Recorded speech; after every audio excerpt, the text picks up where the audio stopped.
Good morning, all of you. Welcome, students. So today we are discussing the next topic, that is the emphasis of matter paragraph. So last class से हम लोगों ने काफ़ी सारे जो है ISAs हम लोगों ने कवर किए हैं. Like हम लोगों ने जो है ISA 700, ISA 701, then 705, that is modification of audit report. इन सभी के बारे में हम लोगों ने डिस्कस किया. So today we are taking a new ISA, that is 706, जो कि एम्फेसिस ऑफ मैटर पैराग्राफ और अदर मैटर पैराग्राफ के ऊपर डिपेंडेंट है. तो बेसिकली जब भी ऑडिटर अपनी ऑडिट रिपोर्ट प्रिपेयर करता है, इफ सर्कमस्टांसेस वारंट, अगर मान लो सर्कमस्टांसेस कहती हैं कि ऑडिटर को कुछ पर्टिकुलर मैटर्स हैं उनको एम्फेसाइज करना है अपने ऑडिट रिपोर्ट में, सो इन दैट केस ऑडिटर जो है एम्फेसिस ऑफ मैटर पैराग्राफ अपनी ऑडिट रिपोर्ट में इंक्लूड करता है. Not only emphasis of matter paragraph, उसके साथ ही एक और हेडिंग आपकी आती है, that is other matter paragraph. तो वो कौन कौन से सिचुएशंस हैं जब ऑडिटर जो है एम्फेसिस ऑफ मैटर पैराग्राफ को इंक्लूड करता है अपने ऑडिट रिपोर्ट में, और जब भी emphasis of matter paragraph include होती है सो उस समय हम लोग जो ऑडिट रिपोर्ट को हम कहते हैं that is the modified audit report. क्योंकि एम्फेसिस ऑफ मैटर पैराग्राफ एक एक्स्ट्रा इंफॉर्मेशन है जो ऑडिटर अपने नॉर्मल ऑडिट रिपोर्ट के अलावा देता है. तो इस सिचुएशन में अगर आप देखेंगे SA 706 के ISA 706 के अंतर्गत जो भी एम्फेसिस ऑफ मैटर पैराग्राफ और अदर मैटर पैराग्राफ अगर ऑडिट रिपोर्ट में इंक्लूड होती है, then the report will be called the modified report. So students, let's see one by one क्या ये सब होता है. सो सबसे पहले हमारी हेडिंग है आज की क्लास की, वो है emphasis of matter paragraph ISA 706. तो ISA 706 ऑडिटर को बताता है कि आपने किस तरीके से जो है, अगर आप कोई पर्टिकुलर इंफॉर्मेशन है जो आपको बहुत ही ज़्यादा इंपॉर्टेंट लगती है, जिसको आप बहुत ज़्यादा एम्फेसाइज करना चाहते हैं अपने ऑडिट रिपोर्ट में, तो उस सिचुएशन में ऑडिटर जो है अपनी ऑडिट रिपोर्ट में एक हेडिंग लिखेगा, that is emphasis of matter paragraph. Now let's understand what is basically this paragraph is. कई बार क्या होता है कि हमारे फाइनेंशियल स्टेटमेंट्स में जब भी एंटिटी या फिर मैनेजमेंट जब भी जो है फाइनेंशियल स्टेटमेंट्स को बनाती है, तो फाइनेंशियल स्टेटमेंट्स में कई सारी इंफॉर्मेशन जो है प्रॉपरली प्रेजेंट भी होती है और डिस्क्लोज्ड भी होती है. There are so many information. जब इस प्रकार से जब जो भी इंफॉर्मेशन फाइनेंशियल स्टेटमेंट्स में प्रेजेंट है और डिस्क्लोज है, क्योंकि फाइनेंशियल स्टेटमेंट जब हम लोग बनाते हैं दे आर वेरी लेंथी, और यूजर्स ऑफ फाइनेंशियल स्टेटमेंट्स के लिए हर एक पन्ना पलट के उसको रीड करना हो सकता है कि उतना प्रैक्टिकली पॉसिबल ना हो, और हो सकता है कि कई लोग इंटरेस्टेड ना हो. जनरली यूजर्स जो है सबसे ज्यादा जो इंटरेस्टेड होते हैं वो direct they will go to the auditor's report, क्योंकि ऑडिट रिपोर्ट को वो पढ़ना चाहते हैं. ऑडिट रिपोर्ट अगर आप पढ़ते हैं तो यूजर्स को काफी सारी इंफॉर्मेशन जो है एंटिटी के बारे में अपने आप पता चल जाती है. और अगर ऑडिटर चाहता है कि कुछ ऐसी इंफॉर्मेशन जो कि फाइनेंशियल स्टेटमेंट्स में प्रॉपरली प्रेजेंट और डिस्क्लोज करी गई है, फाइनेंशियल स्टेटमेंट्स में एज पर एप्लीकेबल फाइनेंशियल रिपोर्टिंग फ्रेमवर्क के अनुसार उस पूरी इंफॉर्मेशन को पहले तो डिस्क्लोज किया गया है, तो मतलब एंटिटी ने अपना काम ईमानदारी से किया है, उसमें कोई गड़बड़ी नहीं है. तो उन मैटर्स में से अगर ऑडिटर चाहता है कि, अब देखिए जब भी डिस्क्लोजर्स होते हैं तो उसमें नोट्स टू अकाउंट्स बनाए जाते हैं, नोट नंबर 1, 2, 3, 4 ऐसे कई सारे नंबर्स होते हैं, और ऑडिटर चाहता है कि फलाना कोई नोट है, जैसे मान लीजिए नोट नंबर 6, ऑडिटर चाहता है कि ये नोट नंबर 6 को जो है यूजर्स ऑफ फाइनेंशियल स्टेटमेंट्स ध्यान से पढ़ें और इसके ऊपर कॉन्सेंट्रेट करें. तो उस नोट नंबर 6 को ऑडिटर जो है अपने ऑडिट रिपोर्ट में एम्फेसिस ऑफ मैटर पैराग्राफ के अंतर्गत उसको मेंशन कर देता है. तो जब यूजर्स ऑफ फाइनेंस, जैसे मान लीजिए आप या फिर मैं हूं, हम किसी एंटिटी के ऑडिट रिपोर्ट को अगर हम लोग पढ़ते हैं तो उसमें हम देखेंगे yes emphasis of matter paragraph is given, और इसमें ऑडिटर ने नोट नंबर 6 मेंशन किया है, नोट नंबर 8 मेंशन किया है, और उसका जो एड्रेस है कि वो कहां पे लिखा गया है, वो सारी चीजें उसमें सब गिवन रहती है. फिर हम उसके अकॉर्डिंगली जो है फाइनेंशियल स्टेटमेंट्स में जाकर के उस नोट नंबर 6 और नोट नंबर 8 को पढ़ लेंगे, जो कि ऑडिटर हमें बताना चाहता है. Auditor is basically emphasizing on these particular matters. तो जब ऐसी सिचुएशन आती है तब ऑडिटर को जो है emphasis of matter paragraph include करना पड़ता है. बट अब कभी भी जो है इस एम्फेसिस ऑफ मैटर पैराग्राफ्स को और की ऑडिट मैटर्स को, जो कि हम लोग ISA 701 में पढ़ते हैं, उससे कंफ्यूज नहीं करना है. की ऑडिट मैटर्स क्या होते हैं? पहले तो ऑडिटर क्या करता है, मैनेजमेंट से कई सारी चीजों के बारे में डिस्कस करता है। There are different matters that the auditor is discussing with the TCWG. तो उन डिस्कस्ड मैटर्स में से कुछ इंपॉर्टेंट मैटर्स जो हैं वो auditor as a key audit matter या फिर कैम कह लो, उसके लिए वो सेलेक्ट करता है। बट यहां पर ये it is not like that कि ये सारे मैटर्स जो हैं ऑडिटर ने टीसीडब्ल्यूजी से डिस्कस किए हैं, बिल्कुल ऐसा नहीं है। ये वो मैटर्स हैं जो कि क्लाइंट ने यानी कि मैनेजमेंट ने अपने फाइनेंशियल स्टेटमेंट्स में प्रेजेंट किए हैं, प्रॉपरली उनको प्रेजेंट किया है, डिस्क्लोज किया है। तो उन मैटर्स में से अगर ऑडिटर को कोई मैटर इंपॉर्टेंट लगता है और ऑडिटर चाहता है कि इन मैटर्स को मैं चाहता हूं एम्फेसाइज करूं और ये मैं यूजर्स के नोटिस में लेकर आऊं, तब ऑडिटर जो है एम्फेसिस ऑफ मैटर पैराग्राफ में उन सभी चीजों को मेंशन कर देता है। सो की ऑडिट मैटर्स अलग चीज हो गई, emphasis of matter paragraph this is different thing. की ऑडिट मैटर्स जो ऑडिटर मैनेजमेंट से कम्युनिकेट करता है उनमें से सेलेक्ट किया जाता है, और एम्फेसिस ऑफ मैटर पैराग्राफ के अंदर जो आइटम्स आप सेलेक्ट करते हैं वो होते हैं जो फाइनेंशियल स्टेटमेंट्स में प्रेजेंट होते हैं, प्रॉपरली डिस्क्लोज्ड होते हैं। नाउ सी अब क्या लिखा है, एक बार इसको हम लोग रीड कर लेते हैं। एम्फेसिस ऑफ मैटर पैराग्राफ, इसका पर्पस क्या है? An emphasis of matter paragraph is used to refer to a matter that has been appropriately student जितने भी कीवर्ड्स हैं उनको मैंने रेड कलर से हाईलाइट किया हुआ है, तो इनको आप कॉन्सेंट्रेट करिए। An emphasis of matter paragraph is used to refer to a matter that has been appropriately presented or disclosed। ये फाइनेंशियल स्टेटमेंट्स में कई ऐसे मैटर्स हैं जो फाइनेंशियल स्टेटमेंट्स में appropriately presented भी हैं और disclosed भी हैं in the financial statements by the directors. Directors ने कई सारी मैटर को, इंफॉर्मेशन को फाइनेंशियल स्टेटमेंट्स में प्रेजेंट किया है, डिस्क्लोज किया है।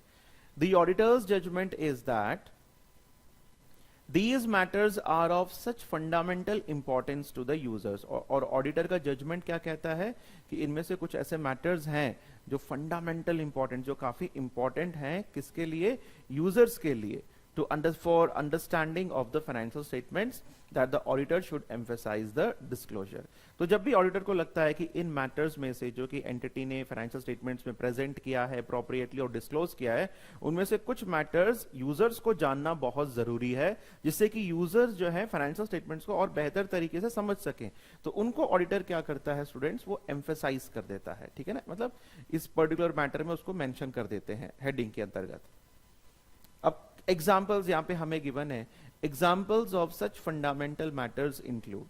वो कौन कौन से मैटर्स हैं, ध्यान से सुनो, वो कौन कौन से मैटर्स हैं जो फाइनेंशियल स्टेटमेंट्स में अप्रोप्रिएटली प्रेजेंटेड हैं और डिस्क्लोज्ड हैं, और ऑडिटर को लगता है कि इनमें से कुछ चीजों के बारे में जानना यूजर्स के लिए इंपॉर्टेंट है ताकि वो फाइनेंशियल स्टेटमेंट्स को अंडरस्टैंड करें। तो वो कौन कौन से मैटर्स हो सकते हैं? Examples are given here. The first one, where the financial statements have been prepared on a basis other than going concern basis। Going concern basis पर फाइनेंशियल स्टेटमेंट्स को प्रिपेयर करना एक बेसिक प्रिंसिपल है accounts के अंतर्गत, accounting के अंतर्गत। But generally क्या होता है, generally the firms use this particular going concern basis. जितने भी एंटिटीज हैं नॉर्मल सर्कमस्टांसेस में वो जब भी अपनी अकाउंटिंग करते हैं वो गोइंग कंसर्न बेसिस पर अकाउंटिंग करते हैं। मान के चलते हैं कि नियर, जो निकट भविष्य है, इन द फॉरसीएबल फ्यूचर उनकी कंपनी, उनकी एंटिटी बंद होने वाली नहीं है, वो प्रॉपरली काम कर रही है, तो generally they do their accounting on accrual basis. But अगर कोई एंटिटी गोइंग कंसर्न बेसिस के अलावा किसी और बेसिस पर अगर मान लीजिए वो अपने बुक्स ऑफ अकाउंट्स को प्रिपेयर करती है, तो it is a important thing, और ऑडिटर को लगता है कि ये पर्टिकुलर जानकारी यूजर्स को पता होनी चाहिए, और उसको जो है वो एम्फेसिस ऑफ मैटर पैराग्राफ के अंतर्गत मेंशन कर देता है। So other than going concern basis पर अकाउंटिंग होती है। तो now second point is an uncertainty relating to the future outcome of exceptional litigation और रेगुलेटरी एक्शन।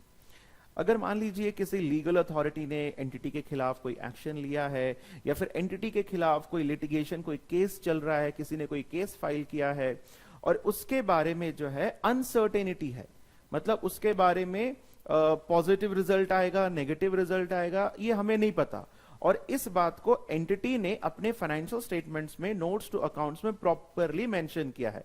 अब एज एन ऑडिटर मुझे लगा कि नहीं यार, ये वाली बात भी पता चलनी चाहिए जो हमारे यूजर्स ऑफ फाइनेंशियल स्टेटमेंट्स हैं, तो इस बात को भी जो है मैं एम्फेसिस ऑफ मैटर पैराग्राफ के अंतर्गत मेंशन कर दूंगा।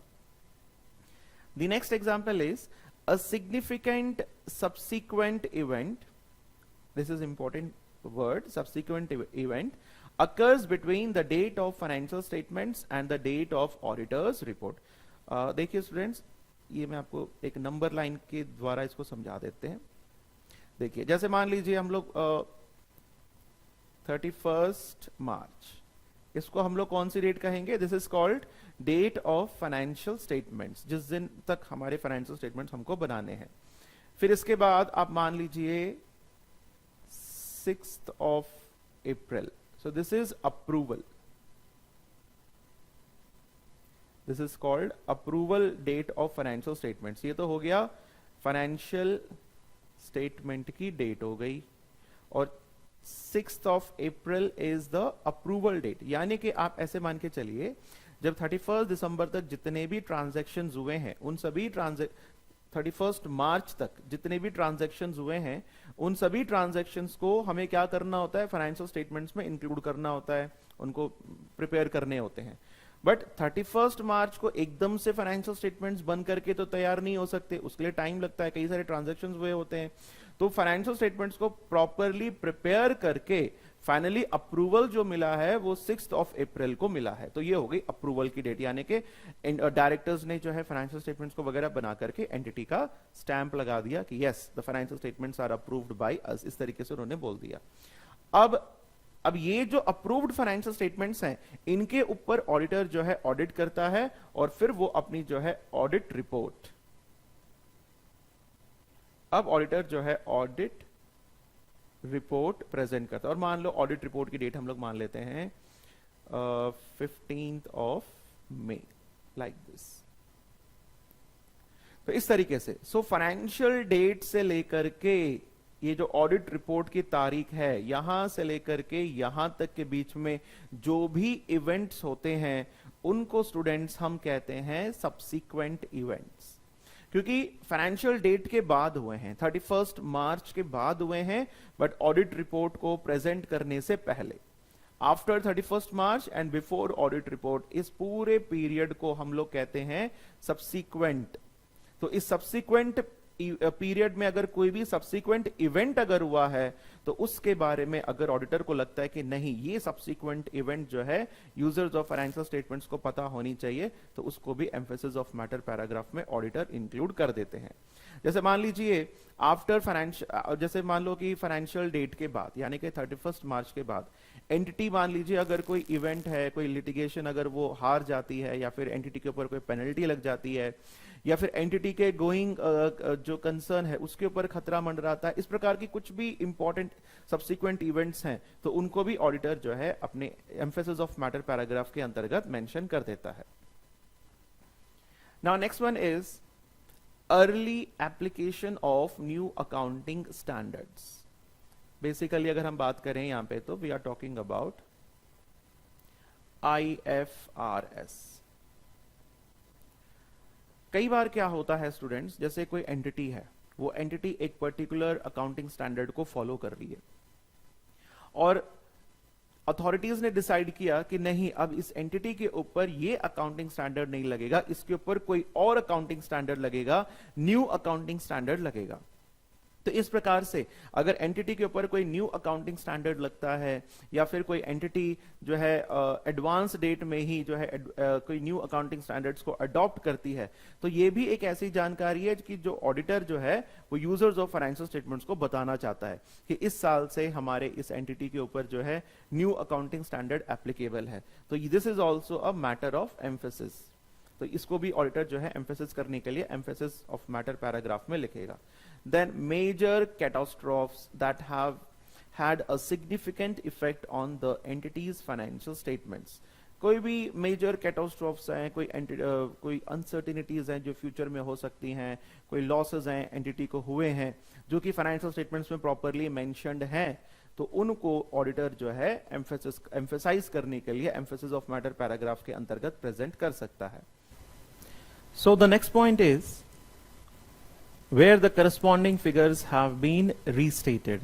So इसको हम लोग एक एग्जांपल से समझते हैं कि corresponding figures को restate करना. जनरली क्या होता है, आप सभी को पता है कि when we prepare our financial statements, चाहे हम बैलेंस शीट बनाएं या फिर प्रॉफिट एंड लॉस अकाउंट बनाएं, so जनरली हम लोग क्या करते हैं कि 2 कॉलम्स हम लोग बनाते हैं. There are 2 columns. एक आपका होगा करंट ईयर का और एक होगा प्रीवियस ईयर का. सो जनरली ऑडिटर जब ऑडिट करता है वो करंट ईयर के फिगर्स के ऊपर ही ऑडिट वो करता है, बट प्रीवियस ईयर के फिगर्स भी यहां पर गिवन होते हैं just for the comparison sake. So these previous year figures are called the corresponding figures. सो इनको हम लोग करस्पॉन्डिंग फिगर्स कहते हैं. और जब ऑडिटर इन करस्पॉन्डिंग फिगर्स को रीस्टेट करता है, यानी कि मान लीजिए कि प्रीवियस ईयर का ऑडिट नहीं हुआ है, करंट ईयर का ही ऑडिट जो है ऑडिटर कर रहा है, प्रीवियस ईयर का कोई ऑडिट नहीं हुआ है.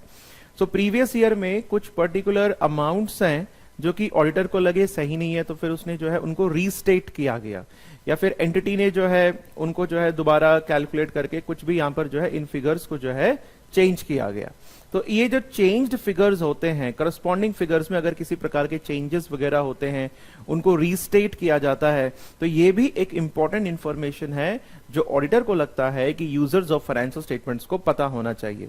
तो इसलिए हम ये कह सकते हैं where the corresponding figures have been restated, this is also the case which the auditor wants to emphasize in his heading, that is emphasis of matter paragraph. So these are the corresponding figures. Then the next point is where the financial statements have been recalled and reissued, or when the auditor provides an amended auditor's report.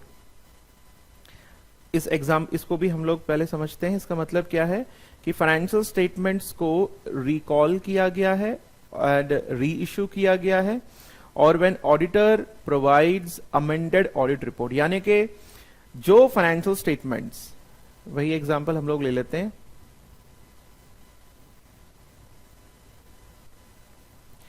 जैसे मान लीजिए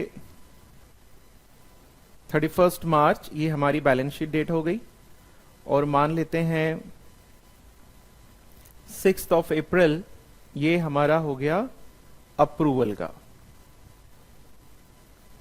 approval means management ने financial statements को finalise किया और उनको approval किया, और ऑडिटर ने मान लेते हैं अगले महीने 5 मई को ऑडिट रिपोर्ट अपनी बना ली. अब समझो, सो ये बैलेंस शीट डेट हो गया, this is the approval date and this is the audit report date. Audit report finalise करने के बाद, जब ऑडिटर को पता चलता है कि मैनेजमेंट ने कुछ गलतियां करी हैं जो ऑडिटर को जो है नोटिस में नहीं आ पाई हैं, या फिर मैनेजमेंट को ही लगता है कि उनसे कुछ गलती हुई है जो ऑडिटर को वो बता नहीं पाए, वो अपने फाइनेंशियल स्टेटमेंट्स में नहीं शो कर पाए, इस प्रकार से अगर कोई भी चीज होती है, तो ये ऑडिट रिपोर्ट, ये जो particular audit report and financial statements को जब हम लोग शेयर होल्डर्स के पास पहुंचाते हैं, यानी कि after the finalisation of audit report हम लोग क्या करते हैं, एक एनुअल जनरल मीटिंग कंडक्ट करते हैं. सो एनुअल जनरल मीटिंग कंडक्ट करने के लिए जो नोटिस हम लोग शेयर होल्डर्स को भेजते हैं, उस नोटिस के साथ हम लोग जो है फाइनेंशियल स्टेटमेंट्स की कॉपी, देन ऑडिट रिपोर्ट की कॉपी वगैरह हम लोग भेजते हैं. बट अभी जो है वो पर्टिकुलर कॉपी मान लो हमने उनको भेज दी, शेयर होल्डर्स को भेज दी. अब ऑडिटर को या फिर मैनेजमेंट को लगा कि नहीं उनमें कुछ गलती हुई है, तो हमने क्या किया, उनको रिकॉल कर लिया. रिकॉल मींस हमने कहा, शेयर होल्डर्स को दोबारा हमने नोटिस दिया कि जो फाइनेंशियल स्टेटमेंट्स हमने आपको भेजे हैं वो गलत हैं, उनमें कुछ एडजस्टमेंट्स करने हैं, इसलिए उनको रिकॉल कर लिया जाता है. रिकॉल करके दोबारा फाइनेंशियल स्टेटमेंट्स को जो है री इश्यू किया जाता है और फिर ऑडिटर भी जो है अपनी अमेंडेड यानी कि चेंज्ड ऑडिट रिपोर्ट जो है फिर वो प्रेजेंट करता है। तो इस प्रकार की जो एक्टिविटीज हैं ये नॉर्मल कोर्स ऑफ बिजनेस में जनरली नहीं होती हैं, ये कभी कभार होती हैं। तो अगर इस प्रकार की कोई एक्टिविटी अगर हुई है तो ऑडिटर क्या करेगा, अपने अमेंडेड ऑडिटर्स रिपोर्ट में इस बात को डिटेल में मेंशन कर देगा एम्फेसिस ऑफ मैटर पैराग्राफ के अंतर्गत, ताकि ये भी एक इंपॉर्टेंट इंसिडेंट हुआ है तो ये चीज भी यूजर्स ऑफ फाइनेंशियल स्टेटमेंट्स को पता होनी चाहिए। ओके तो ये सारे पॉइंट स्टूडेंट्स हम लोगों ने देख लिया कि कौन कौन से केसेस हैं, कौन कौन से डिफरेंट पॉइंट्स हैं जो कि auditor emphasis of matter paragraph के अंतर्गत प्रेजेंट करेगा। नाउ अगला हमारा टॉपिक है, इसी का पार्ट है position in the auditor's report, कि जनरली ये जो एम्फेसिस ऑफ मैटर जो हेडिंग है ये ऑडिट रिपोर्ट में कहां पे इसको हम लोग लिखेंगे। So below the basis of opinion section, पहले हमारा क्या रहता है, ओपिनियन रहता है, ओपिनियन सेक्शन, फिर उसके बाद हमारा रहता है बेसिस फॉर ओपिनियन सेक्शन, अब उसके नीचे below the basis for opinion section. When a key audit matter section is presented in the auditor's report, अगर मान लीजिए ऑडिट रिपोर्ट में की ऑडिट मैटर अगर प्रेजेंट किया गया है, an emphasis of matter paragraph may be presented either directly before or after the key audit matter section. So पहला रहेगा ओपिनियन, ओपिनियन के नीचे बेसिस ऑफ ओपिनियन, फिर उसके बाद अगर मान लीजिए की ऑडिट मैटर सेक्शन अगर गिवन है, आप चाहे तो की ऑडिट मैटर के ऊपर इसको प्रेजेंट कर सकते हैं या फिर इमीडिएटली नीचे भी आप इसको प्रेजेंट कर सकते हैं। Based on the auditor's judgement as to the relative significance of the information included in the emphasis of matter paragraph। अब यहां पर एक इंपॉर्टेंट पॉइंट है स्टूडेंट्स, आपको समझना जरूरी है। की ऑडिट मैटर्स, नाम खुद बता रहा है कि मैं की हूं यानी कि मैं बहुत इंपॉर्टेंट हूं, और समटाइम्स हाँ, बट की ऑडिट मैटर्स में हम कौन सी इंफॉर्मेशन प्रेजेंट करते हैं, वो इंफॉर्मेशन जो कि ऑडिटर टीसीडब्ल्यूजी से कम्युनिकेट करता है। पहले कम्युनिकेशन जरूरी है। अगर ऑडिटर ने मान लो 20 ऐसे मैटर्स हैं जो कि ऑडिटर ने टीसीडब्ल्यूजी से कम्युनिकेट किए हैं, तो उनमें से कुछ मैटर्स को इंपॉर्टेंट वो डिराइव करेगा और की ऑडिट मैटर में वो प्रेजेंट करेगा। अगर कोई एक ऐसा मैटर जो कि फाइनेंशियल स्टेटमेंट्स में गिवन है बट वो मैटर के ऊपर ऑडिटर ने टीसीडब्ल्यूजी से कम्युनिकेट नहीं किया है, बट ऑडिटर को लगता है कि वो उसके लिए ऑडिटर को लगता है कि that important is very important, that particular topic is very important, और ऑडिटर चाहता है कि वो यूजर्स ऑफ फाइनेंशियल स्टेटमेंट्स को पता चले, और ऑडिटर को लगता है कि ये इतना इंपॉर्टेंट है कि की ऑडिट मैटर से पहले ही इनको जो है प्रेजेंट करना चाहिए। इसलिए यहां पे लिखा है based on the auditor's judgment as to the relative significance of the information included in the emphasis of matter paragraph. So this is the thing. Next one is the heading of the paragraph can be amended to provide further context. या तो आप simple emphasis of matter करके आप heading लिख सकते हैं, या फिर आप emphasis of matter को ऐसे हाइफन लगा करके उसमें क्या है वो हेडिंग भी आप जो है यहाँ पे मेंशन, जैसे subsequent event, emphasis of matter subsequent event. Subsequent event मतलब वही बैलेंस शीट डेट जो 31 मार्च है उसके बाद और ऑडिटर्स रिपोर्ट के प्रेजेंट करने से पहले का जो भी इवेंट्स होते हैं, those are called subsequent events. Now next यहाँ पे ट्यूटोरियल नोट्स है regarding emphasis of matter paragraph. An emphasis of matter paragraph is not used to draw attention to immaterial statements। So definitely ये बच्चों ये simple सा ही है कि emphasis of matter paragraph में कोई भी immaterial misstatements को हम शो नहीं करेंगे, मतलब जो छोटी मोटी गड़बड़ियां अगर होती भी हैं उनको हम शो नहीं करेंगे। The fact that they are immaterial means they do not warrant the attention of shareholders। क्योंकि वो immaterial है, इंपॉर्टेंट नहीं है, तो फिर वो shareholders को ना भी पता चले इससे कोई फर्क नहीं पड़ता। And next point is an emphasis of matter paragraph can only be used when adequate disclosure has been made of the matters mentioned above। emphasis matter paragraph हम लोग तभी इस्तेमाल कर सकते हैं जब ये सारे मुद्दे मीन्स ये जितने भी पॉइंट्स हम लोगों ने यहां से जो एग्जांपल, जितने भी एग्जांपल्स मैंने आपको पढ़ाए हैं, पहले इन सभी का फाइनेंशियल स्टेटमेंट्स में प्रॉपरली प्रेजेंट होना, डिस्क्लोज होना जरूरी है, उसके बाद ही उनको उठा करके ऑडिटर जो है एम्फेसिस ऑफ मैटर पैराग्राफ में लिख सकता है। फिर आगे लिखा है the auditor can only emphasise something that is already included.